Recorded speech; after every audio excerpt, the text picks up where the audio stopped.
శ్రీ విష్ణు రూపాయ నమ శివాయ. శ్రీ విద్య ప్రేక్షకులకి ఈరోజు స్వాగతం. 2025లో మకర రాశి వారికి గనక చూసుకున్నట్లయితే ప్రత్యేకంగా 3 విషయాల లోపల చాలా జాగ్రత్తగా వహించాలి. ఫస్ట్ ఆఫ్ ఆల్ హెల్త్ పరంగా చాలా జాగ్రత్తగా ఉండండి. ఏళ్ళనాటి శని అయిపోయిందని ఇది కాకండి, ఎందుకంటే రాహుకేతు సంబంధం అష్టమ స్థానంతో ఉండడం వల్ల ఆరోగ్యానికి సంబంధించిన విషయాల లోపల ప్రాబ్లం క్రియేట్ చేస్తుంటాడు. రెండోది, దేవుగురు బృహస్పతి గనక చూసుకున్నట్లయితే రాశి నుంచి షష్ఠ స్థానంలో ఉండడం వల్ల డబ్బు విషయాల లోపల అతి జాగ్రత్తగా ఉండండి, ఖర్చు చూసుకునే చేయండి. అలాగే ఈ సంవత్సరం మకర రాశి వారికి కాస్త అప్పు ఎక్కువగా జరగబోతుంది. కోర్ట్ కేసు, పోలీస్ కేసు ఉన్నట్లయితే ముందు నుంచి అటు పక్కన కాస్త ఖర్చులు పెరగబోతున్నాయి.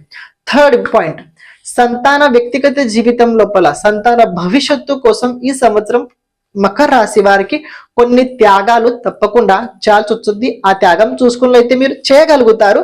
ఆ చేసిన తర్వాత మీకు తప్పకుండా మీ సంతాన భవిష్యత్తు గ్రోత్ తప్పకుండా అయి తీరుద్ది. శ్రీమాత్రే నమః.